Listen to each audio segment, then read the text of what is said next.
Alors, bonjour à tous. On est honoré de pouvoir présenter une formation à l'Assemblée chrétienne Vie-Montreuil et à quelques invités qui pourraient se joindre. C'est la deuxième fois qu'on donne cette formation-là, mais on l'avait donnée la première fois d'une façon assez souple. Là, c'est un petit peu plus structuré. Ça amène un défi peut-être additionnel, ajusté aussi avec un nouveau groupe et de façon structurée. Mais je dois avouer que l'équipe de direction nous encourage énormément et puis fait tout pour rendre ça paisible et pour nous, et on l'apprécie beaucoup. Je rajoute qu'on n'est pas des experts. Nous ne sommes pas mandatés officiellement par John Townsend et Henry Cloud, mais on connaît bien leur matériel. On a suivi cette formation-là. On était 2 fois les visiter en Californie. On les écoute souvent sur vidéo et on le fait vraiment parce qu'on est des gens qui ont été fortement touchés par les bienfaits de cette formation-là. J'aimerais vous dire qu'on se sent avancé là-dedans, mais c'est plutôt des fois le contraire. On sent qu'on est en processus, on n'est pas encore arrivé. Donc, ce n'est pas dans une qualité d'expert arrivé qu'on le partage, mais parce qu'on croit vraiment au potentiel de cette formation-là et comme un complément à la vie chrétienne, un complément qui est intéressant. Est-ce que tout le monde se laisse va être attiré par ça? La réponse est probablement pas, bien sûr. Chacun a des appels et des caractéristiques particulières. Mais ceux qui se sentent interpellés, parce que je pense que Dieu appelle, ben vous allez être invités, puis on va essayer d'avoir un bon temps ensemble à cet égard. Aujourd'hui, je vais parler un petit peu, une petite introduction biblique pour parler de la légitimité de cette formation-là. Présenter un petit peu le contenu de la formation, sommaire, puis de voir à qui ça s'adresse. Mais avant, je voudrais inviter Danielle à faire une introduction un peu sur son témoignage, où ça part, parce qu'elle a déjà présenté le cours dans une autre église avec le côté plus officiel, avec les vidéos de Townsend et Cloud. Et puis, elle a préparé avec moi le cours. Juste un point à dire, nous sommes en défi nous-mêmes d'appliquer la connexion et les scènes limites dans la façon que nous préparons ensemble le cours. Fait que vous allez avoir des modèles vivants de gens qui non seulement y arrivent, mais parfois qu'on échoue, mais ça fait partie du processus. Alors, on vous demande d'être indulgent, mais ça ajoute, les gens souvent ont apprécié de nous voir nos 2 portions. Et puis, c'est probablement l'adage qui dit on va plus vite seul, mais on va plus loin ensemble. Et on va pratiquer ça. Puis, il y a des défis émotionnels à faire ça ensemble, mais dans lequel Dieu nous dirige. Et puis, on est content de pouvoir le faire comme ça. Bon. Fait que j'invite Daniel à son intro. OK. Je savais plus. J'ai travaillé l'intro ce matin, puis bon, je vais essayer de faire ça court, là. C'est sûr que le concept des limites, c'est une aventure qui est unique, puis de croissance spirituelle. Parce que OK. Parce qu'on apprend ensemble, OK, à développer des relations authentiques qui intègrent le respect de soi, le respect de l'autre, puis le respect de Dieu. Fait que je veux dire, c'est large, mais en même temps, c'est un appel à devenir focus parce que c'est toi qui gères ta vie, c'est toi qui gères ta croissance. Puis, moi, quand je suis venue à la foi chrétienne, j'ai donné ma vie au Seigneur avec beaucoup d'enthousiasme. Parce que jusqu'à ma conversion, je fuyais ma vie. OK? Je n'étais pas capable de faire face à ma vie. Je la fuyais. Fait que, bon, mon bagage de famille dysfonctionnelle puis mon incapacité à faire du sens, ils ont marqué ma préconversion. Fait que, oui, je savais que Dieu voulait produire en moi le vouloir et le faire. pour grandir puis porter du fruit.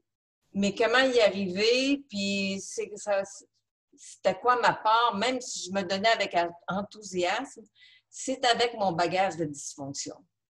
Fait que ça a quand même pris du temps, ben, ça prend un certain temps hein, de visiter tout ça.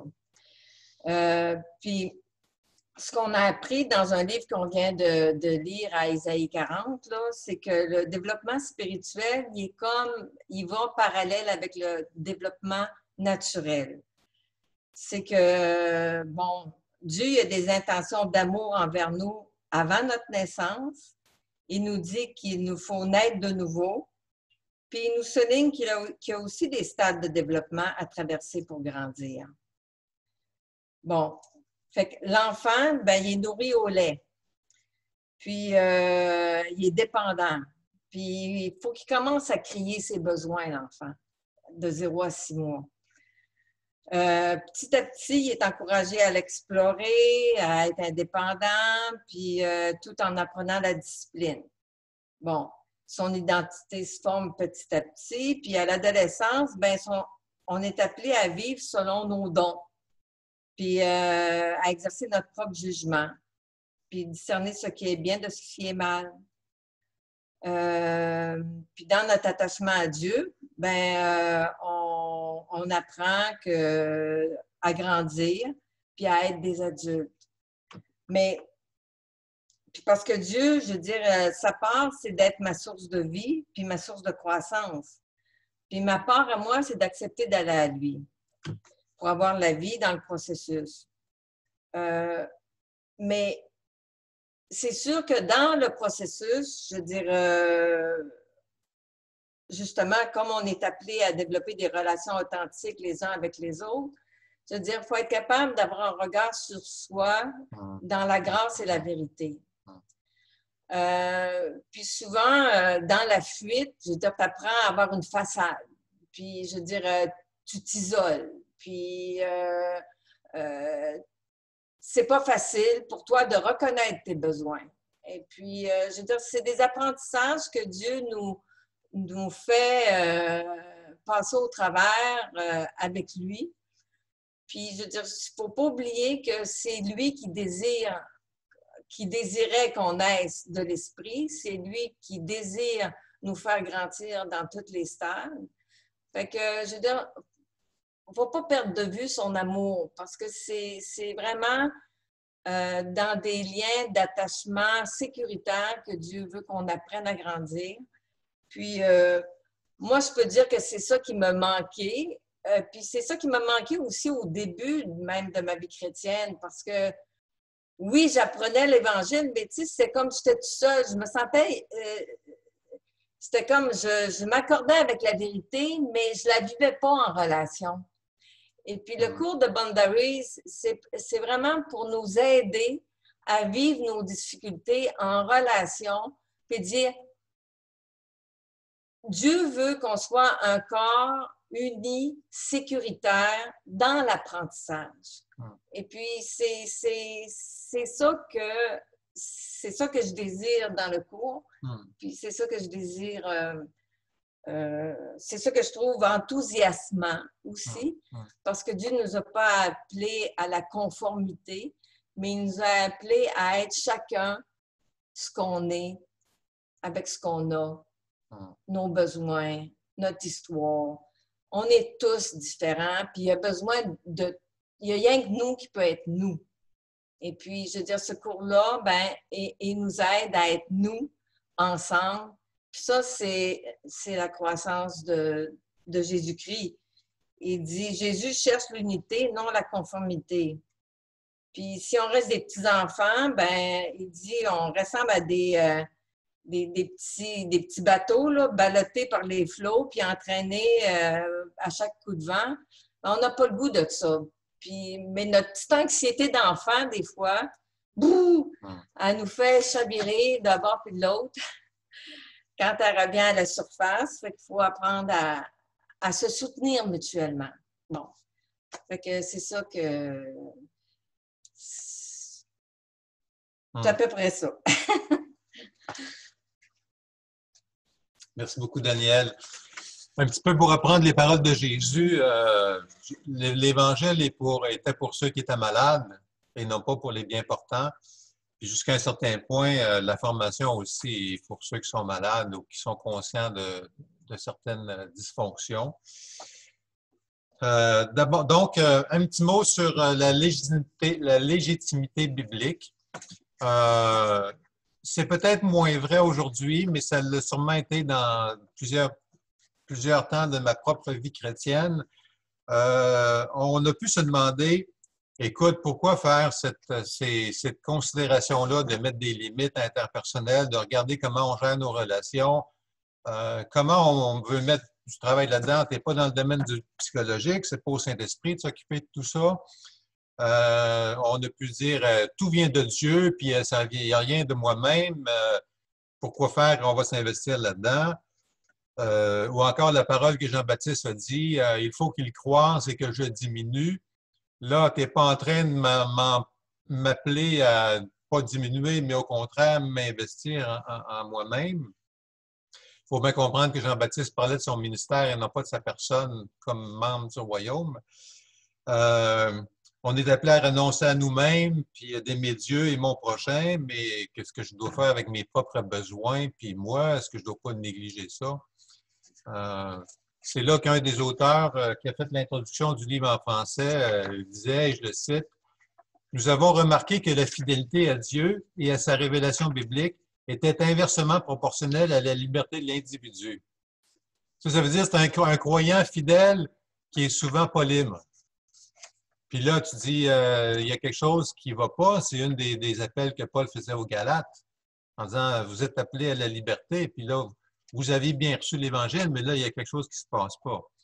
Donc, l'exemple le plus évident étant celui de l'obéissance qui exigerait que le chrétien se nie lui-même jusqu'à ne plus exister et pense surtout au bien des autres et à la gloire de Dieu. Alors, il dit, quelle caricature de la vie chrétienne! Notre démarche spirituelle et thérapeutique est de restaurer les limites que Dieu a données dans sa loi pour protéger notre existence et empêcher sa destruction. Donc, dans la dimension de la gestion des limites, connexion et saine limite, c'est Yves qui a proposé le titre. On joue un petit peu avec l'anglais. En anglais, c'est boundaries. Bonding, c'est-à-dire se connecter, se lier. Puis deuxièmement, boundaries, mettre une limite. Et puis ce sont des mouvements qui sont essentiels à nos vies. Si on veut devenir adulte, on ne peut pas s'empêcher d'avoir les deux. Nous devons nous lier, puis ça va faire partie des processus aussi pour apprendre à mettre des meilleures limites interpersonnelles, savoir quand est-ce que je peux dire non. Est-ce qu'il y a des temps où je peux dire non? Quand j'ai même des tendances à l'abnégation, comment je peux renverser ça? L'abnégation, c'est que je priorise les besoins des autres, ou la timidité, ou la colère dominatrice. Il y a plusieurs angles qui nous ont caractérisés dans notre naissance et qu'on apprend à pouvoir réajuster en conscience. Mais on touche le domaine psychologique, notre psyché là-dedans. Le salut ne touche pas que l'esprit. On est corps, âme, psyché, qu'on peut dire, là, notre vécu, puis cœur profond, l'esprit, la dimension intérieure. Et puis le salut doit adresser l'ensemble de notre être. Donc, on va toucher dans cet aspect-là le psychospirituel. Et puis nous avons besoin d'apprendre des choses. Greg Groeschel, qui est un auteur, il dit, c'est le livre sur les limites qui a servi de base à la formation, qu'il recommande le plus souvent. Parce qu'il est conscient que c'est un besoin humain et que c'est un apprentissage. Parce qu'on est des fois surchargé dans notre façon de prendre du travail, à mal gérer ça. Nos relations sont parfois, on fuit, on plie. Vous connaissez l'expression « lui, c'est un vrai tapis ». Ben, nous aussi, ça nous arrive d'être tapis puis de ne pas se tenir debout comme on devrait. Puis des fois, on n'est pas fiers de nous. Mais il y a ça des fois dans nos vies. Surtout quand on a de l'abnégation, on a des tendances à... On est né pour un petit pain, notre valeur n'est pas établie, affirmée. Et puis, on a besoin de réapprendre à pouvoir se tenir debout. Puis c'est ce qui va être au cœur de la dimension de se séparer puis de mettre cette limite-là. J'aimerais quand même mentionner que ça nous a... Je voulais penser à voir un petit peu Paul.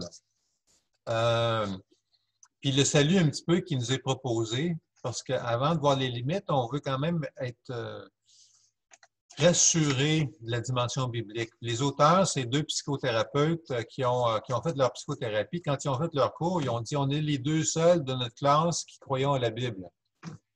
Mais ils ont voulu faire une recherche sur la croissance selon la Bible, qui est très, très bonne d'ailleurs. Et puis, leur matériel se valide avec la Bible. Ils vont prendre aussi la conscience de ce qui se passe aussi en psychologie, mais ils prennent garde de ne pas faire une intégration des deux, mais s'assurer que la dimension biblique est le fondement solide, mais avec une percée pratique. Puis souvent, c'est la dimension de mise en pratique.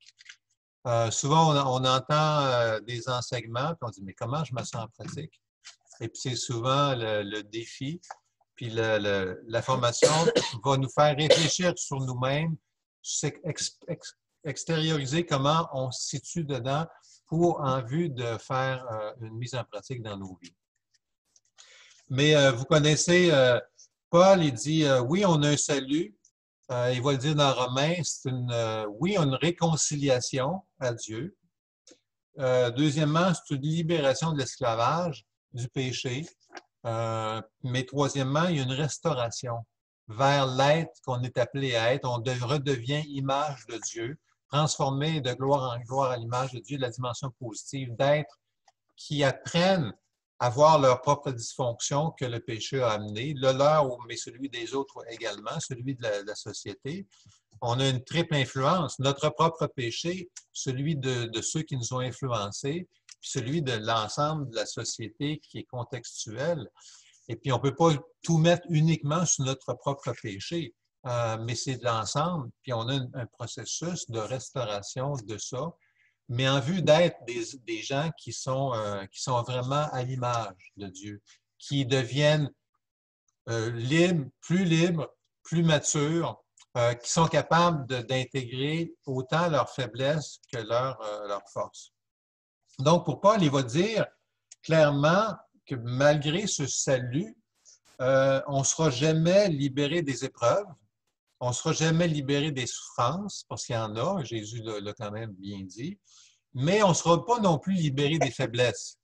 Alors, ce ne sera pas un cours pour compenser vos faiblesses, de sorte que vous n'aurez plus et vous influenceront plus. Mais vous allez être capable, il y a quelque chose pour nous amener à les gérer. Puis faire dans un support qu'on reçoit des autres, de l'enseignement, les uns des autres, de pouvoir faire des pas et des changements dans nos relations avec les autres, où on ne se sentirait pas obligé. Un exemple presque drôle et pas drôle en même temps, c'est la femme qui avait son mari qui prenait de la boisson pas mal, puis en plus de ça, il demandait toujours « Va me chercher une bière ». Il s'asseyait à la TV, puis « Va me chercher une bière ». Puis à un moment donné, elle a commencé à prendre les cours sur les limites, puis elle dit « Il y a quelque chose qui ne va pas bien dans mon couple ». Et puis elle a, à un moment donné, dans ses premiers pas, elle dit écoute, là, il m'a demandé une bière, puis là, je le regardais avec des gros yeux. Puis je suis allé chercher sa bière. Mais juste le fait qu'elle commençait à le regarder avec des gros yeux, c'était comme un début de mobilisation, mais c'était un processus qui commençait en disant écoute, il y a quelque chose à changer dans cette relation-là. Et ça, c'est un petit exemple, il y en a plein dans nos cas. On avait, nous autres, quand juste la façon de former le cours, moi, j'avais une vision de peut-être faire un tableau, puis Daniel, elle le voyait différemment, puis on est obligé de mettre nos limites ou d'affirmer notre réalité pour être capable d'être ensemble, puis il y a beaucoup de changements qui se font. Nous, on a tendance à être deux personnes qui ont de l'abnégation, puis là, on apprend à nommer nos besoins, les affirmer, mais en respectant l'autre, et puis un processus qui est positif, qui est pour, dans le fond, la liberté des deux personnes. Les relations prennent beaucoup dans nos vies. énormément. Il y a des bonnes relations parce que le but de Dieu, il n'est pas bon que l'homme soit seul, c'est qu'il y a une communauté, on dépend les uns des autres. La grâce ne vient pas que de l'Esprit Saint et de Dieu, elle vient aussi par nos frères et sœurs, nos connaissances qui ont l'esprit positif en eux, qui sont sécuritaires pour nous.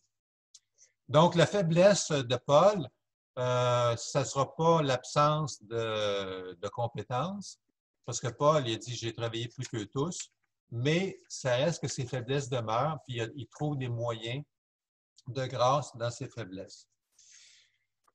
Un dernier point que je voulais mentionner, le survol, écoutez, on va voir les grandes catégories, mais il y avait Simone Paco qui a donné 3 principes sur la réalité spirituelle. Ça rejoint un petit peu des textes de Paul à la limite, mais d'abord, là, on va présenter un processus de gestion des limites et connexions humaines pour avoir des saines relations qui va demander un travail. Là, on dit, c'est-tu correct? C'est ça qu'on doit faire? Bien, Mme Paco, elle va dire, il y a 3 principes spirituels qui sont importants de réalité. Le premier, c'est que la gratuité de l'amour de Dieu, c'est que l'amour de Dieu, elle vient 100% de Dieu, 0% de nous. Ce n'est pas nous qui attirons l'amour de Dieu, c'est que 100%, elle émane de lui comme sa caractéristique.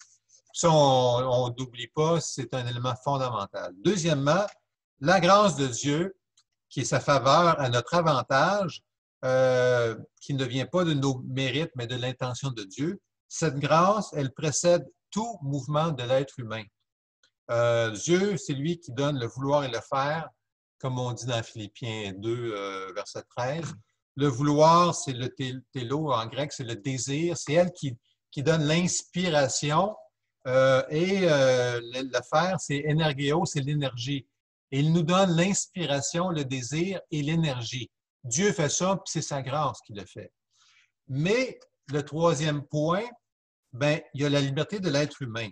Même s'il est pécheur, c'est une liberté à conquérir car elle est réduite et abîmée par le péché, mais on a une part pour reconquérir cette liberté-là qui nous est donnée par Jésus-Christ, comme il dit en Galates. Cette liberté-là nous amène à redevenir davantage l'être qu'on est appelé à être à l'image de Dieu. Donc, on consent à s'ouvrir, à marcher avec courage. Puis Paul le dit, faites fructifier votre salut. Là, c'est ma part. Oui, l'énergie et l'inspiration viennent de Dieu, mais oui, ma part, c'est de faire fructifier ce salut. Puis Pierre va dire aussi dans 2 Pierre, redoubler d'efforts pour éprouver dans toute leur force les effets de cet appel de Dieu. Et c'est cette dimension-là qu'on va faire par le cours sur les limites. On pourrait avoir tendance à oublier la gratuité de Dieu puis tout prendre le fardeau sur soi-même. Erreur. Grosse erreur parce que ça ne marche pas. On peut prendre la loi ou les obligations ou les exigences, mais par notre force, sans la grâce de Dieu, c'est impossible. Mais de l'autre, on pourrait attendre passivement le miracle de Dieu parce que Dieu nous aime puis il nous donne le Saint-Esprit et puis dire, ben c'est lui qui va le faire, je vais juste lui demander. C'est comme le frère qui avait prié pour que Satan se convertisse pour ne pas avoir de combat spirituel dans sa vie. Bon, et évidemment, c'est une approche de passivité, puis sa prière n'a pas été répondue. Donc, on n'attend pas passivement le miracle, mais il y a une vie qu'on participe. Et puis, c'est la beauté de la participation. Donc, sommairement, le cours, il y a 8 sessions, puis il va y avoir un congé dans les 8 sessions. Mais le but de la première session, ça va être de comprendre les limites et de voir comment elles se forment. Bon, évidemment, tu as les limites. On fait l'exemple d'une propriété. Il y a des places comme en Amérique, souvent, on ne met pas de clôture, mais tu vas souvent ailleurs en France, ils vont mettre des clôtures ou ailleurs, ils vont mettre des clôtures, ils vont mettre des panneaux dans leurs fenêtres. Il y a une limite qui est plus déterminée en fonction de la culture. Mais on a tous besoin de la limite. Ce n'est pas parce qu'on ne met pas une clôture sur notre terrain que tu laisses les gens venir s'asseoir puis luncher sur ton terrain, puis tu mets une limite. Mais tu invites des gens. Mais c'est toi qui les invites ou tu leur permets. Donc, les frontières sont ouvertes. On va voir aussi nos frontières humaines qui sont autant psychologiques que du corps. alors qui sont à respecter, c'est le droit que Dieu nous a donné d'établir nos limites comme intendant de Dieu et de se faire piler dessus. C'est nos limites qui sont enfreintes. Et puis ça, on ne peut pas laisser les limites. On peut avoir évidemment besoin d'aide pour les mettre. Des fois, tu appelles la police. Si quelqu'un vient sur ton terrain et il ne veut pas partir, tu appelles la police, il y a de l'aide. Mais tu fais un geste pour faire respecter tes limites. Puis c'est vrai aussi pour soi-même. On va voir aussi que comment ça vient de Dieu.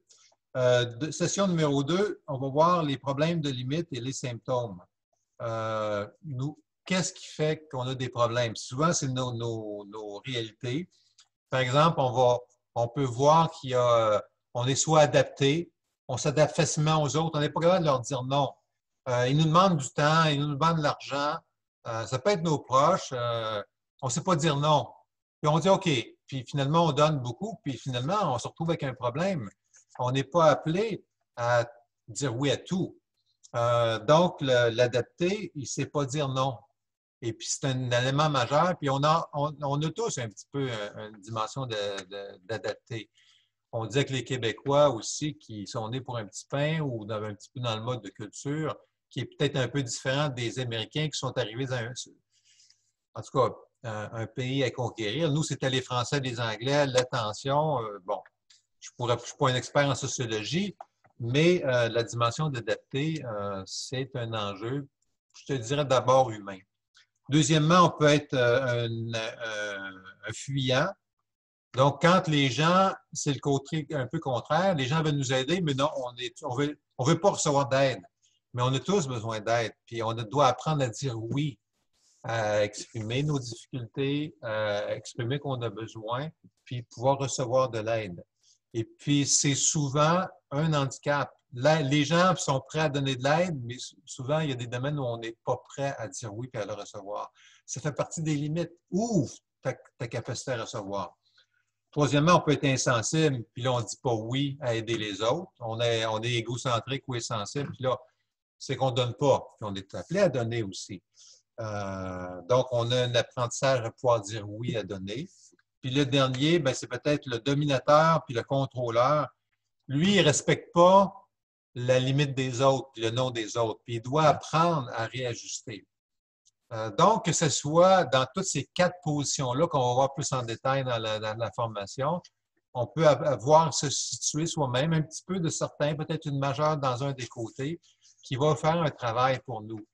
Plus on est capable de voir où on se situe, plus on est capable aussi de pouvoir réajuster puis améliorer les choses.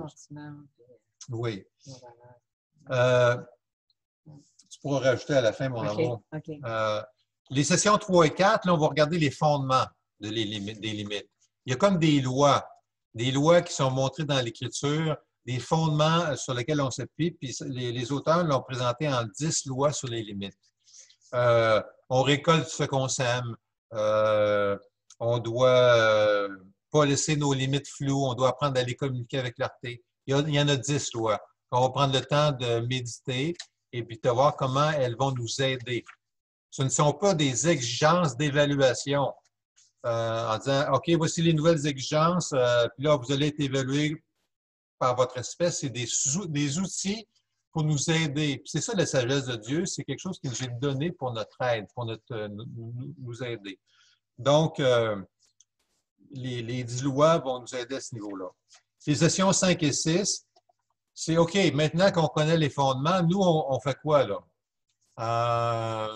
Si j'ai de la misère à pouvoir mettre mes limites, j'ai de la misère à dire à mon patron, je suis surchargé, là, je ne peux pas prendre la nouvelle tâche que tu me donnes.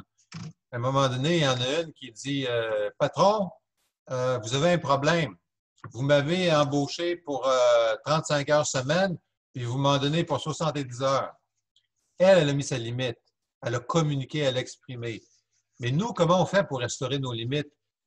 Ce n'est pas juste de regarder, il y a des gens qui le font, moi, je vais le faire. On a un processus. Et puis, un processus d'une dizaine de points à considérer qui vont nous aider à nous changer, à pouvoir mettre des bonnes limites. Puis j'ai oublié aussi, dans la session précédente, il y a des mythes sur les limites. Il y a des points qui fait comme, est-ce que j'ai le droit de dire non? Puis souvent, on peut avoir l'impression que je n'ai pas le droit de dire non. Je suis appelé à aimer.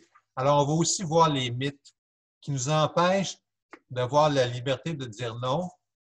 Quand le Seigneur dit, vous devez vous aimer les uns les autres, tu as l'impression que ça prime. Mais s'il n'y a pas un jeu qui est en santé pour aimer l'autre, tu ne pourras pas le faire. Il y a un équilibre qui doit se faire. Le mouvement du Seigneur était oui, la direction ultime, c'est l'amour. Mais il faut que tu sois là, il faut que tu sois en santé pour aimer. Si tu es malade, puis ta mère, quand tu es jeune, te dit ben, va faire le ménage. Ben là, tu dis, il faut que j'aime. Ben non, mais si tu es à terre et tu es au lit, tu ne pourras pas le faire. Il faut que tu sois en santé, il faut que tu sois présent. Donc, on va voir aussi comment on restaure ces limites-là. La place de l'autre, les actions que je suis appelé à faire. L'action, l'agir, on comprend qu'est-ce qui se passe avec nous-mêmes, pourquoi s'il y a un petit problème. On est touché affectivement par un potentiel de changement. Et troisièmement, on a des nouvelles pratiques qu'on apprend puis qu'on s'encourage à mettre en place dans nos vies. Donc, on va prendre le temps de regarder ça dans le cours. Session 7, on va s'apercevoir que même si je veux, je n'y arrive pas toujours. Même si je comprends les processus puis les directions puis je les aime, je n'y arrive pas toujours. Ça s'appelle surmonter les résistances. Il y a des résistances internes et externes. Externe, c'est, par exemple, quand si une femme sent que son mari se met en colère et elle a peur de la colère de son mari, c'est lui qui est la résistance de la réaction de l'autre. Mais il y en a interne. Ma culpabilité, mon sens du devoir ou tout ça. Puis on va voir aussi à être conscient de nos propres résistances qui nous nuisent à pouvoir mettre des limites. Et puis la dernière session, l'art de cultiver les limites, mais de pouvoir mesurer le progrès. Il y a plusieurs étapes, échelons de mesure, encore une fois, qui ne sont pas pour nous évaluer, mais pour évaluer si on rencontre des exigences, mais pour nous encourager qu'on fait du progrès.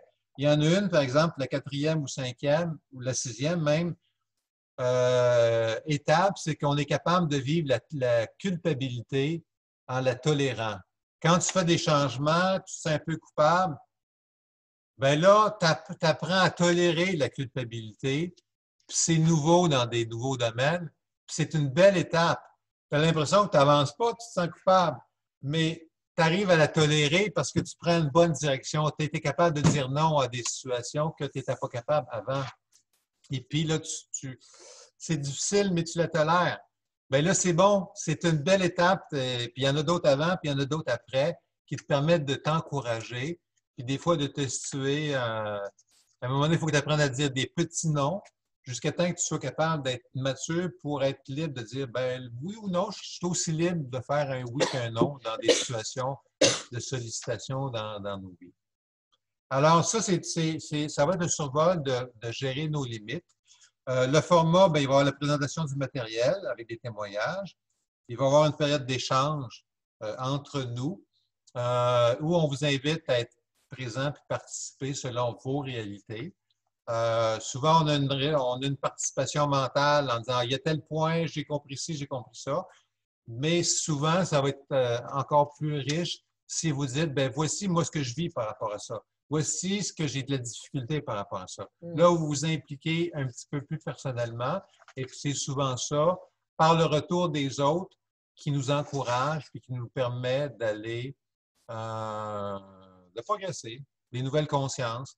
On se rappelle qu'il va y avoir des nouvelles prises de conscience sur nos difficultés à donner les limites.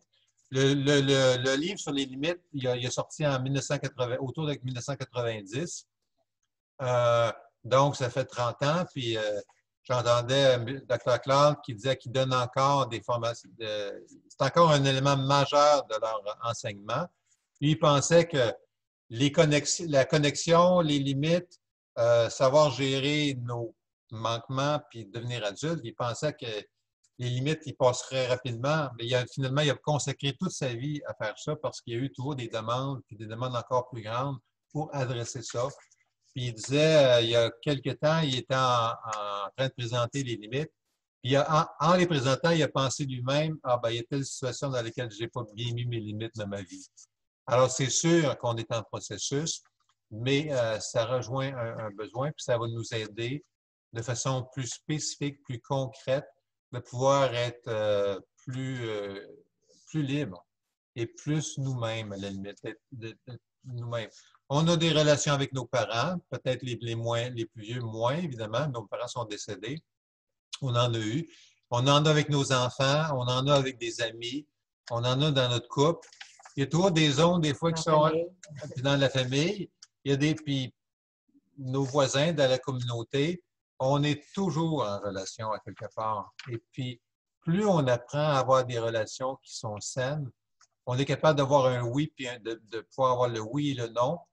On est capable à ce moment-là d'avoir des relations qui sont plus riches. On se sent plus intégré soi-même, mais on est capable aussi de beaucoup plus facilement d'être avec quelqu'un qui est en désaccord. Avoir une relation avec quelqu'un qui est en désaccord avec nous, c'est pas facile. Et puis souvent, on dit, ah, on n'ira pas dans ces zones-là. Mais si on grandit dans nos limites, on va être capable de pouvoir adresser les zones de désaccord avec, je dirais, avec aisance, avec plus d'aisance. Et puis d'en ressortir, à la limite, grandit parce que tu as découvert que ben, je peux écouter, puis je peux me faire écouter.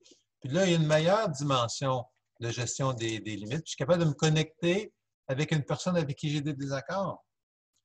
Alors, c'est qui sur une personne avec qui j'ai des désaccords? Ben, réellement, c'est tout humain. Parce que je ne peux pas être en accord avec tous les humains, même notre couple, notre conjoint. Évidemment, il y a des zones où on a beaucoup plus d'accords. Il y en a avec beaucoup de zones de désaccord, mais on est capable de pouvoir grandir dans nos limites interpersonnelles. Donc, à qui ça s'adresse?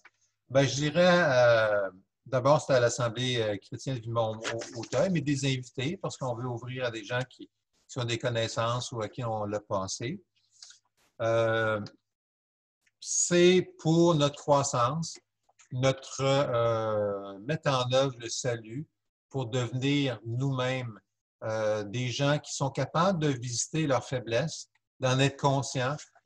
Souvent, on a pensé faiblesse comme les dépendances à la nourriture, à l'alcool, à la zizanie. Il y a des gens qui sont dépendants à pouvoir trop parler mal puis blâmer les autres, tout ça.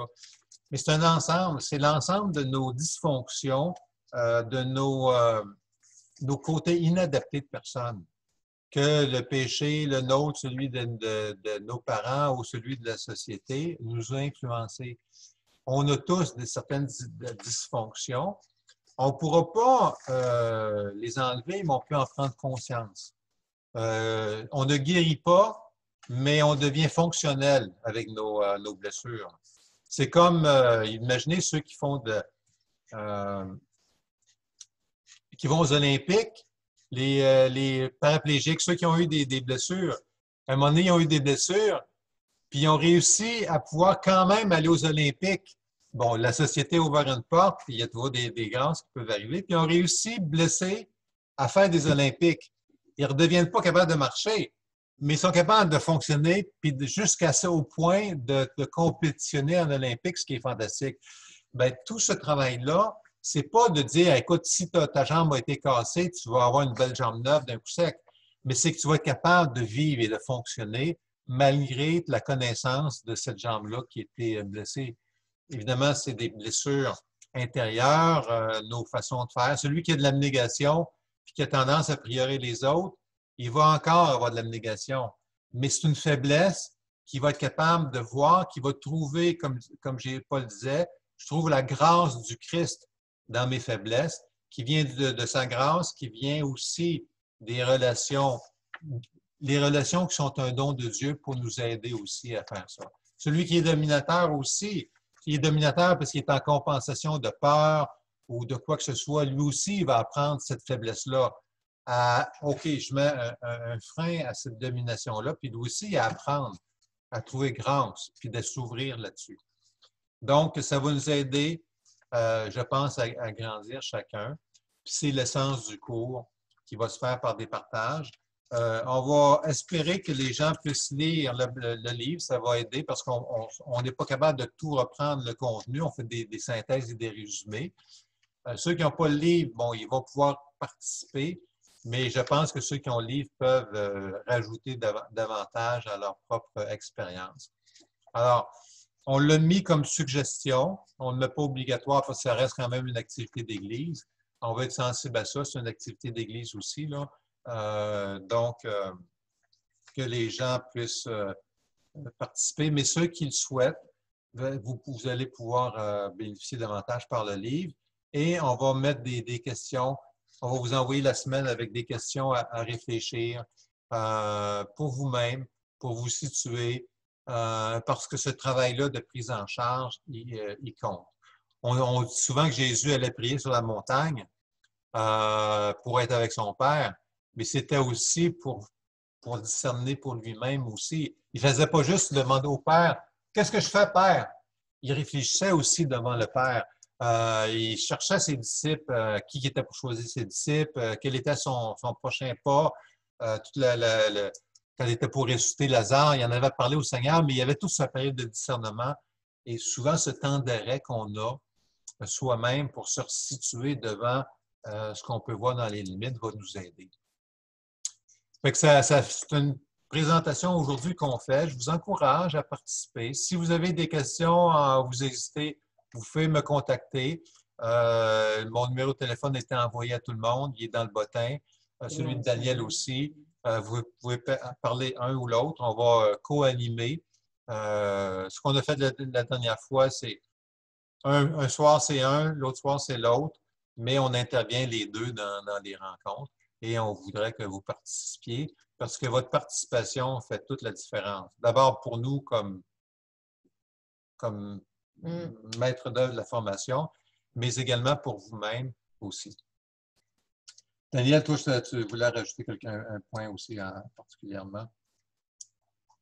Ben, dans le sens que c'est ce discernement-là qu'on apprend, il nous dit, bon, ben, s'occuper de ce qui se passe à l'intérieur de nous, fait que d'être capable de discerner, bon, c'est quoi mon sentiment? Qu'est-ce que mon sentiment me dit? Si je me sens reject, ben, il y a quelque chose là. Il y a comme un besoin d'être affirmé dans l'amour. Puis après ça, peut-être de corriger une situation qui perdure, qui me fait sentir comme en reject, ben c'est que on a des choses à comprendre, à discerner quand on vit des difficultés, puis c'est ça qu'on apprend. Il disait notre trésor, de cultiver notre trésor, c'est de cultiver la compréhension de qu'est-ce qui se passe en nous. Bon, ça fait-tu référence à une ancienne blessure? Ça fait-tu donner un temps bienveillant pour comprendre? Et après ça, après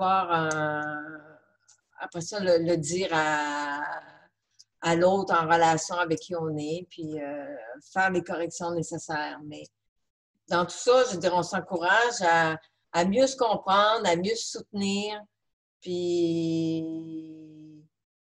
continuer d'interagir pour glorifier justement la vérité entre nous puis en nous. Je veux dire, il n'y a rien, il n'y a pas de gloire à s'apitoyer. Il n'y a pas de gloire justement à la négation. Fait que voilà pour la présentation de la formation qui va commencer le 6 octobre par Zoom. On le fait encore par Zoom pour la période de COVID.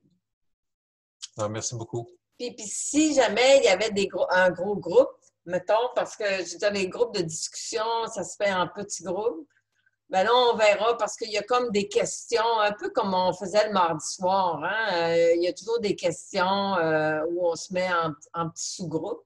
Fait qu'on aura des petites questions pour travailler en sous-groupe de 3 ou 4. Là. On verra à mesure comment qu'on a de personnes. Alors, merci beaucoup. Voilà pour la présentation.